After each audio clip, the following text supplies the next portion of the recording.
Florida Congressman Greg Steube joins us now. Good morning, sir. Always great to have you. So your colleague, Congressman Byron Donalds, won the Republican nomination for governor with President Trump's backing, and he's now favored to keep Florida red this fall. So what does his win tell you about where the Republican Party and Florida are heading? Well, obviously, Trump still has a lot of sway in the great state of Florida, and primary voting Republicans obviously have a ton of influence there. I think what is interesting and what has surprised me, the biggest takeaway from the election for me was how far left the Democrats have gone by nominating a openly DSA supporting candidate in the Senate race against Ashley Moody. Now, it's great news for Ashley Moody because I think she easily slides in and wins her reelection because she was appointed. But to the fact that Democrats are going to appoint somebody so far to the left with such left-leaning issues and progressive policies shows you how far left the primary voting Democrats are, even in Florida.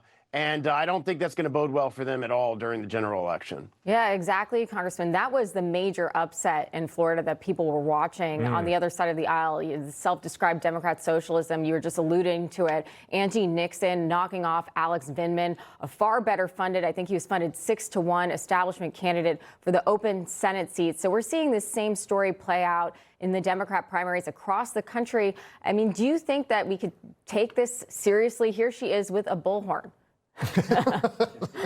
Well, I did another interview and I said Ashley Moody should debate her like every single day because her policies are so unrealistic to Floridians and rejected by Floridians. You know, socialism and communism isn't something that does well in South Florida, where there are a lot of Cuban refugees and Venezuelan refugees who fled socialist and communist regimes to come to freedom in a democratic republic. So that's just not going to play well in Florida. And those policies are so far left. We have an all-Republican cabinet. We have a 2/3 majority House and Senate in the great state of Florida. So those just aren't going to sit well. And what's crazy is that, like you alluded to, Vindman had $17 million in the bank. She didn't even have $1 million in the bank. So for that groundswell in the Democratic primary to nominate somebody like that that's so far left and just out of touch with Floridian voters, it's not going to work in the general election. I've actually seen reporting where Democrats just aren't even going to send money to Florida in the Senate race because they know she doesn't have a chance to win.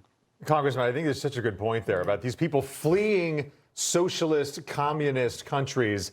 They don't want to come to a country where that has an uprising or where that could be a possibility for them, or the state in Florida. So it's going to be very interesting to see how that whole thing plays out. But Congressman Greg Steube, thanks again for joining us, sir. We appreciate your time. Yeah, anytime.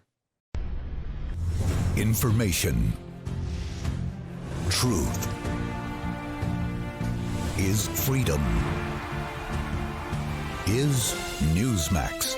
It's real news for real people.